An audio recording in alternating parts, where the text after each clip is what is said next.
warahmatullahi wabarakatuh.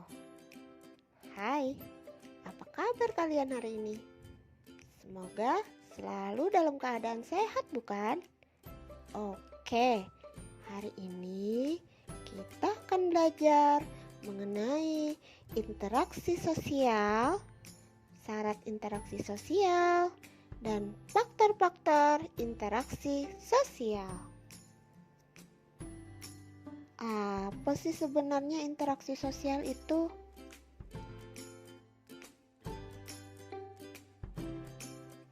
Bertemunya seseorang dengan orang lain atau kelompok lainnya. Kemudian mereka saling berbicara, bekerja sama, dan seterusnya untuk mencapai tujuan bersama.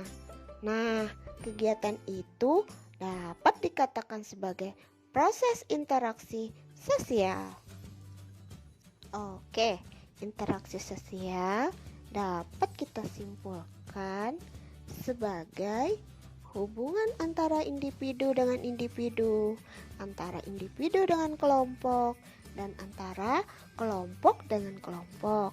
Jadi, interaksi sosial adalah hubungan-hubungan antara orang perorangan, antara kelompok manusia, maupun antara orang perorangan dan kelompok manusia. Dalam interaksi sosial, hubungan yang terjadi harus dilakukan secara timbal balik oleh kedua pihak. Artinya, kedua belah pihak harus saling merespon. Jika yang satu bertanya, maka dia menjawab. Jika diminta bantuan, dia membantu. Jika diajak bermain, dia ikut bermain. Dengan demikian, interaksi sosial adalah hubungan yang terjadi antara manusia dengan manusia yang lain, baik secara individu maupun dengan kelompok. Nah, sekarang apa sih syarat terjadinya interaksi sosial itu? Proses interaksi sosial akan terjadi apabila di antara pihak yang berinteraksi melakukan kontak sosial dan komunikasi. Kontak sosial dan komunikasi merupakan syarat terjadinya interaksi sosial. Tanpa adanya kedua syarat itu, interaksi sosial tidak akan terjadi. Melalui kontak dan komunikasi, seseorang akan memberikan tafsiran pada perilaku orang lain atau perasaan-perasaan yang ingin disampaikan kepada orang lain. Dan sekarang apa sih faktor-faktor interaksi sosial? Yang pertama, faktor imitasi. Imitasi merupakan proses seseorang mencontoh orang lain atau kelompok. Contohnya, seorang anak perempuan bermain masak-masakan karena melihat ibunya pada saat memasak di dapur. Yang kedua, faktor sugesti. Sugesti merupakan pengaruh yang dapat menggerakkan hati orang. Contohnya, seorang pasien yang berobat ke seorang dokter. Pasien tersebut akan cepat mengalami penyembuhan, salah satunya disebabkan adanya rasa sugesti pada dokter tersebut. Yang ketiga, faktor identifikasi. Identifikasi merupakan kecenderungan-kecenderungan atau keinginan-keinginan dalam diri seseorang untuk menjadi sama dengan orang lain. Contohnya, seorang anak yang mengidolakan pemain bola sehingga semua tingkah laku idolanya akan dilakukan. Yang keempat, faktor simpati.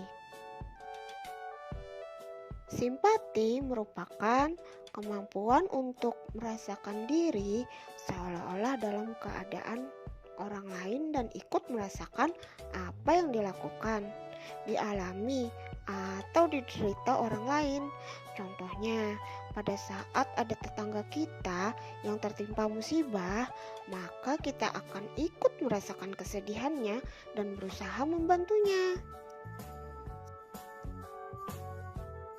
Kontak dan komunikasi menjadi syarat yang penting bagi terwujudnya interaksi sosial.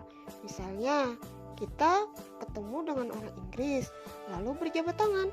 Orang Inggris berbicara dengan bahasa Inggris, dan kita berbicara dengan bahasa Indonesia. Untuk itu, agar terjadi kontak dan komunikasi yang baik, kita harus mampu menyesuaikan diri dengan lingkungan sekitar. Itu sangat penting bagi terjadinya interaksi sosial. Tidak semua tindakan manusia merupakan interaksi sosial. Tindakan yang bagaimana yang dapat dikatakan sebagai interaksi sosial?